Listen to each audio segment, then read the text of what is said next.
Bonjour à toutes et à tous, bienvenue dans votre nouveau numéro cinéma. Aujourd'hui, Johan va nous présenter sa sélection. Bonjour Johan. Bonjour à tous. Donc, 3 films au programme aujourd'hui. Oui. On va commencer par le dernier, Clapiche.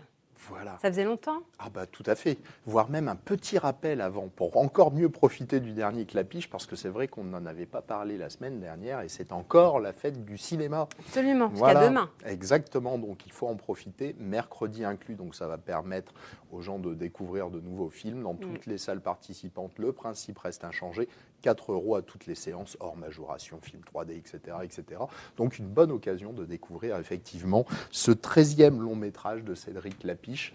Donc dans la sélection du jour, on n'a que des auteurs particulièrement capés, puisque ce sont des réalisateurs, je le disais, Cédric Clapiche, 30 ans de carrière. Il a commencé avec un court-métrage qui porte le nom de sa société de production, qui s'appelait Ce qui me meut. Donc tout le monde ne s'en souvient pas, mais dans son parcours, on peut faire le rapprochement évidemment des deux titres, entre Ce qui me meut et Ce qui nous lie, pour indiquer que c'est quand même une étape très très importante dans le parcours du réalisateur. Déjà, c'est quasiment l'une des premières fois qu'il quitte son terrain de prédilection, qui est les villes.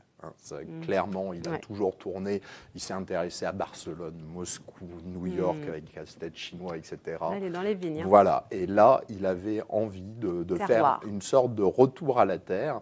Alors donc, bien entendu, Ce qui nous lie est un film sur le vin, sur la Bourgogne, sur une région, sur les traditions familiales et l'héritage, puisqu'en fait, il s'agit, pour résumer très rapidement l'histoire, d'une fratrie composée d'une sœur et de 2 frères qui se trouvent malheureusement confrontés au décès du papa et donc qui possédait un domaine viticole dans lequel d'ailleurs la fille déjà a fait ses preuves.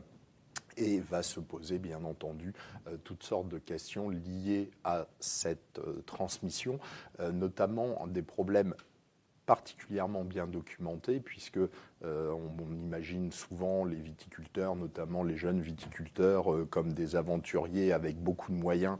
Il faut savoir que quand même les droits de succession, quand ils n'ont pas été clairement prévus du temps du vivant des propriétaires, ça pose des soucis énormes qui sont abordés dans le film de manière assez pertinente. Et c'est surtout aussi pour Cédric Clapiche vraiment un film, il l'a reconnu lui-même après coup, parce que ce n'était pas finalement sa priorité quand il a commencé à écrire, à travailler sur le film, mais c'est profondément un film sur les liens familiaux et notamment les relations père-fils. Pourquoi ? Parce que, entre autres, lui, pourquoi il s'est intéressé à la Bourgogne ? Déjà parce que pour lui, il y a une vision un peu plus auteuriste dans les vins de Bourgogne que dans les grands domaines un peu plus industrialisés, notamment du Bordelais, pour ne citer que. Et vraiment aussi, c'était un lien avec son propre papa, qui était un passionné de vin et un passionné de Bourgogne. Donc c'était une façon de lui rendre hommage, et on verra qu'il y a beaucoup d'histoires entre le père récemment décédé, donc des 3 enfants, et également les relations qu'il y a entre leurs propres enfants, car même s'ils sont jeunes, déjà 2 d'entre eux ont des fils. Et donc voilà, tout ça fait un film très très réussi, un scénario co-signé avec le scénariste également du Péril Jeune, ce qui fait qu'on a beaucoup de très très belles scènes de groupe. Voilà, on retrouve le Cédric Clapiche qu'on aime beaucoup, ce côté un peu boy scout où effectivement il aime cette façon de dire qu'ensemble on est bien et qu'on peut parfois soulever des montagnes, et ça fait toujours plaisir à voir. Alors avec un casting donc de jeunes acteurs, un sujet vieux, le vin, mais très très jeunes acteurs et très bons dans le film, Pio Marmaille, François Civil, Anna Girardot. Voilà, il ne faut pas bouder son plaisir, c'est une sorte de feel-good movie avec beaucoup d'émotions, de vraies choses dites sur le vin, de très belles images. Voilà, pour moi, un bon cru de Cédric Clapiche. Et attention Johan, l'abus d'alcool est dangereux pour la santé. Il semblerait. D'ailleurs, c'est aussi un thème du film. Allez, on regarde ça tout de suite.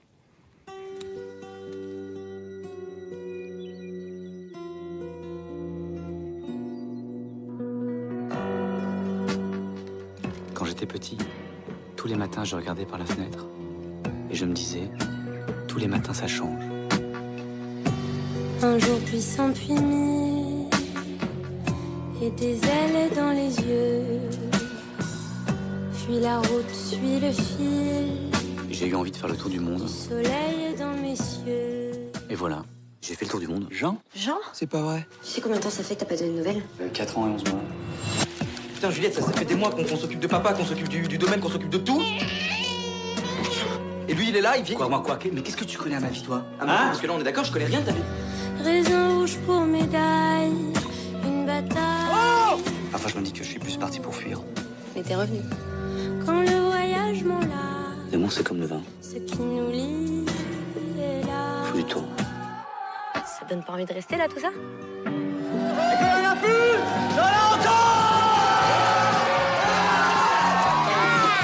Jérémy, pourquoi tu devrais avoir souvent les conseils? Qu'est-ce que...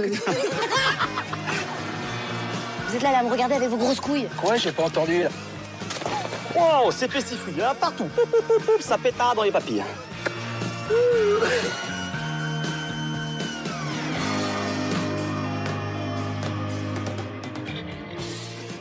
Qu'est-ce qu'il lui raconte, là, tu crois? Oh, regardez, je ne suis qu'un petit ver de terre. Plastico, je ne suis qu'un...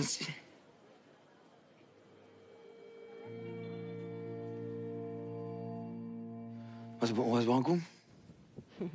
On passe à votre deuxième choix, visage, village. Là aussi, on va aller dans les villages avec une très grande réalisatrice Exactement. et un photographe de renom. J'en parlais, on a vraiment des gens plus que capés à la réalisation C'est ça. ce soir. Et alors là, franchement, Visage Village, c'est un petit chef-d'œuvre. Je m'en Donc nous, doutais, on vous va allez essayer dire ça. de le garder à l'affiche pendant Ouais. tout l'été. C'est vraiment le film à voir. Donc Agnès Varda, que dire? Déjà, elle m'avait enchanté il y a quelques années avec son dernier film documentaire, Les plages d'Agnès, qui était une façon incroyablement pleine de malice et pleine d'ingénuité. Enfin, il y avait beaucoup de choses très très charmantes, une façon bien à elle de raconter sa vie et de raconter son rapport à l'art et à tout ce qu'elle a pu accomplir dans sa vie. Entre-temps, beaucoup de choses. Elle a continué à travailler dans l'art contemporain, une palme d'or pour l'ensemble de sa carrière. Et là, elle revient avec ce jeune homme, 55 ans d'écart entre JR, donc, qui est aussi un artiste plasticien incroyable, quelqu'un de très talentueux, plein d'impétuosité et avec... Tout comme elle, c'est vraiment ce qui les lie et qui fait tout le charme du film. Ce sont des gens qui aiment profondément les rencontres, le genre humain, qui adorent faire des choses, des très très belles rencontres et créer quelque chose d'ambitieux autour. Donc là, c'est vraiment très très intéressant parce que le film est complètement comme ça. Il y a un élan d'humanité à chaque fois. Il y a une volonté de mettre les gens simples sur le devant de la scène. Et finalement, ce sont deux très très grands artistes avec énormément de références, énormément de talent, de culture, etc. Et qui mettent tout justement leur savoir-faire à la fois au service d'un projet ambitieux, mais ouvert au plus grand nombre, populaire dans le beau sens du terme. Et voilà, c'est vraiment l'une des pistes pour lesquelles le film me ravit autant. Voilà. Donc, quel a été le principe? Vous l'avez dit, JR, il est essentiellement connu pour ses photographies incroyables, collées sur des lieux improbables. Alors là, il y a eu beaucoup d'engagement politique dans ce qu'il a fait. Il a affiché sur les favelas, sur des murs de la honte un peu partout dans le monde. Il a essayé de défendre justement toujours ces portraits humains coincés dans un engrenage souvent complètement inhumain. Et bien là, ils l'ont fait, mais à une échelle tout à fait charmante, à l'image, ils ont été sur les routes, dans les villages de France, à la rencontre de gens simples, de femmes qui travaillent dans des usines, aussi de décors absolument incroyables, et ils en font quelque chose à chaque fois de très charmant parce qu'il y a une complicité, ils sont tout le temps en train de se chercher l'un l'autre, il y a beaucoup d'humour entre eux. Et voilà, ça donne un objet qu'il faut absolument découvrir en salle, avec parfois un petit charme suranné aussi quand ils écrivent leur texte, la façon de le réciter, etc. Une aventure de film assez incroyable aussi, puisqu'il a été financé beaucoup par du financement participatif. Ouais. Donc ça, c'est aussi quelque chose d'intéressant. Et puis, je pense que c'est vraiment aussi quelque chose de drôle, où on sourit souvent, sans jamais se moquer de personne. Et la fin du film est tout simplement bouleversante. Donc je ne veux pas rentrer dans les détails, mais Agnès Varda est une icône de la nouvelle vague. Avant de côtoyer quelqu'un comme J.R., elle côtoyait Jim Morrison à la grande époque des Doors lorsqu'elle a eu sa période américaine. Et là, il y a un retour en fait sur son passé où est évoqué le nom de Godard, et le film se termine par une séquence qui est tout à fait déchirante et qui vraiment, voilà, c'est un film parfait de bout en bout. Et même si c'est un documentaire, enfin plus de la fiction, voilà, on y passe un moment extraordinaire. Donc c'est vraiment mon grand conseil pour tout l'été. Allez, l'histoire d'une belle amitié aussi, on regarde les images.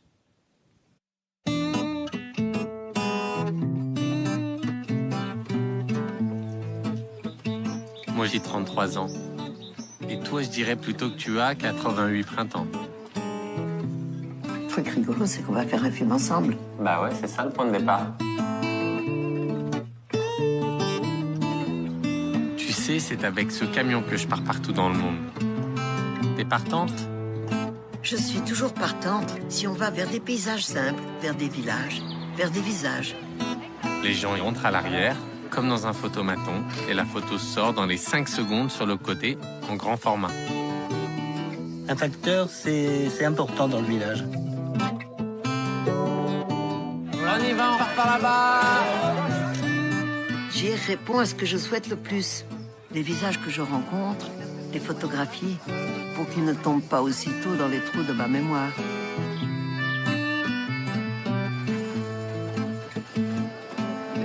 Je dis bonjour qu'aux jeunes. Bah oui, parce qu'ils sont à ta taille. Le but, c'est le pouvoir de l'imagination. Mais qui c'est qui a eu l'idée? Lui, hein, pas moi. Moi, je suis pas faire de mes pieds, je les trouve trop petits. C'est vrai qu'ils paraissent petits. C'est vrai. C'est juste l'installation de l'échafaudage qui est soumis à autorisation. Alors moi, je vais vous dire quelque chose entre nous. Toutes les amendes, vous pouvez les envoyer à Agnès Varda.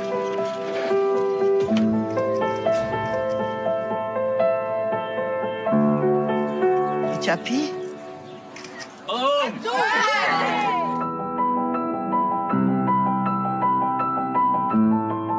C'est surprenant. Mais l'art, c'est pour surprendre aussi les gens, non? Allez, bonne journée, au revoir.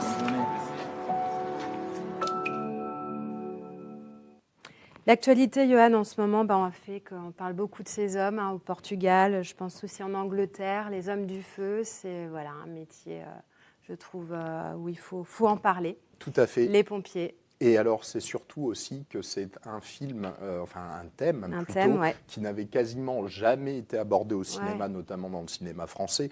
Il y a eu quelques tentatives très spectaculaires aux États-Unis, on se souvient notamment de Backdraft. Là, Pierre Jolivet, aussi un réalisateur qu'on ne présente plus, qui a toujours eu à cœur de faire des sujets documentés. Aussi, on se rappelle de Ma petite entreprise, le dernier qui était sur les conditions de travail précaires, avec notamment, qui était porté par Olivier Gourmet, Jamais de la vie, qui était aussi un très très beau film. Donc là, il a vraiment voulu rendre hommage. C'est à la fois, bien entendu, une fiction, mais où vraiment toute une brigade de sapeurs-pompiers a participé au film et à même quasiment toutes les étapes de sa création.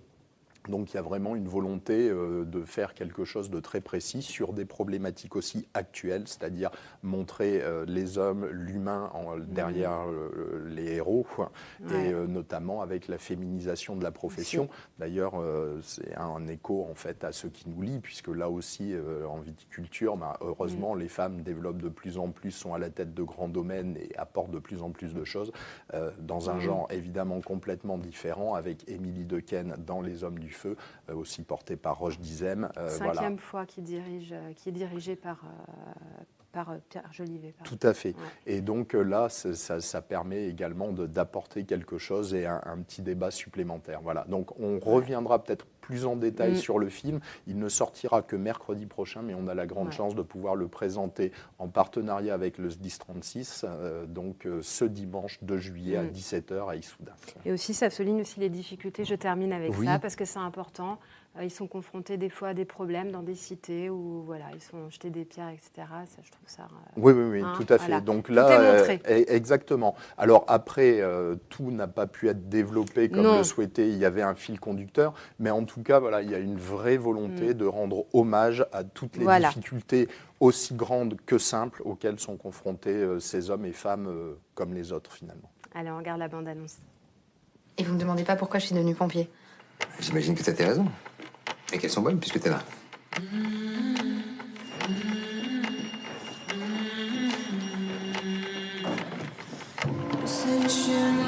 Tu quittes pas ton équipier des yeux, reste bien sur le coup. Parce que des fois on regarde le spectacle et c'est à ce moment-là qu'on se fait cramer. On est en présence d'un AVP. Madame, vous m'entendez? On ne quitte jamais le théâtre des opérations avant d'avoir tout vérifié. On n'y voyait pas bien, sérieux. Ok, mais elle a fait le tour, elle a tout vérifié? Ouais, je crois. Oui ou non? Ouais, je crois. Venez. Il est à 30 mètres, mon mari. Je vais le regarder mourir à cause de vous. Papa dit que tu vas arrêter. Et toi? T'as envie d'arrêter? Tu veux savoir si je pleure de temps en temps, c'est ça? On est là pour les aider, ils nous crachent dessus. Bah attends, C'est super dur. ouais, sauf que le truc, c'est que nous, notre boulot, c'est éteindre le feu partout.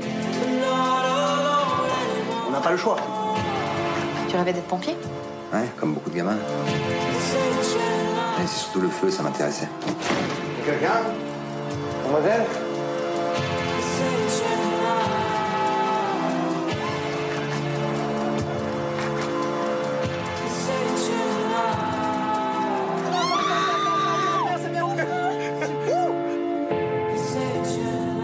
Capitaine, le prenez pas mal, mais c'est quand même super beau. Ouais, c'est beau. De loin. Merci Johan pour toutes ces informations. Avec plaisir. Promis, la semaine prochaine, on parlera d'une nouveauté qu'il y a au cinéma. Oui. Hein, on en parle? On en parle, c'est promis. Allez, à la semaine prochaine. Bonne et soirée ne manquez à pas tous. ça. Hein.